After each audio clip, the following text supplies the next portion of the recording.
down here. It's hard to, pack in everything on Schiller's life, but he's not only this great poet and playwright, he was an extraordinary historian as well. But there's one area of his work that I think perhaps is even the most extraordinary, which was that he was a philosopher of aesthetics, of beauty. And when Immanuel Kant had come out with his critiques of judgment, he basically said that reason is in one box with duty, and that beauty is simply a matter of taste and opinion. And we've heard that today, that beauty is in the mind of the beholder. But Schiller actually believed something else, that beauty was in the mind of the Creator, and that God gave us reason to discover what God's beauty is. And he first starts out with nature, natural beauty. That's the first key to beauty, studying nature. And the classical idea of beauty first involves the principles of natural beauty that involve the symmetry, the harmony, and the proportion and regularity that's embedded in all of nature, even in our human bodies. And the Greeks had discovered around Plato's time the geometry of the golden section, sometimes known as the divine proportion. And that everywhere there is life, you find this geometrical proportion. It is the divine proportion, or the golden section. So for Schiller, artistic beauty must first satisfy natural beauty in form, but the form must appear as freedom, as natural, not imposed, because he said that that the emotions must be guided by reason.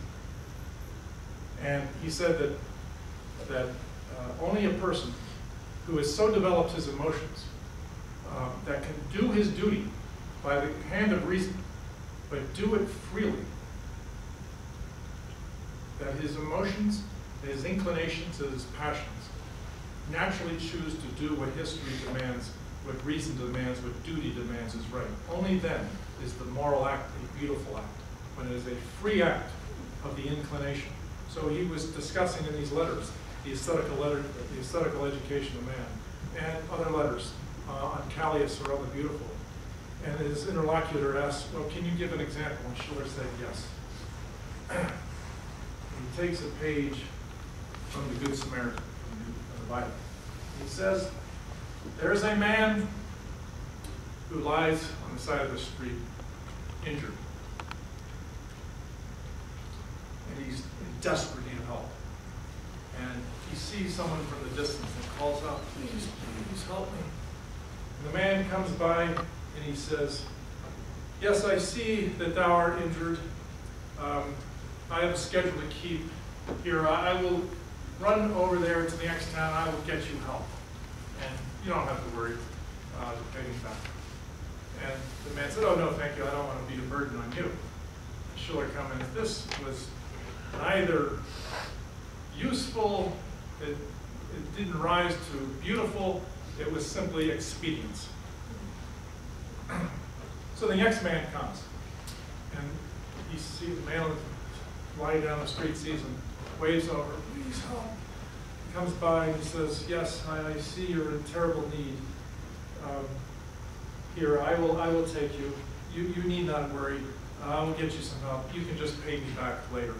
And the man says, oh, don't worry. I don't want to be a burden on you. And Schiller comments, this man acted slightly better, but really it was a burden for him. He had to struggle between his inclination and his duty. Then the third man comes, and he's waved over, he comes by.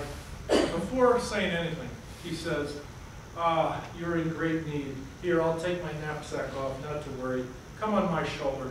I shall take you to get help immediately.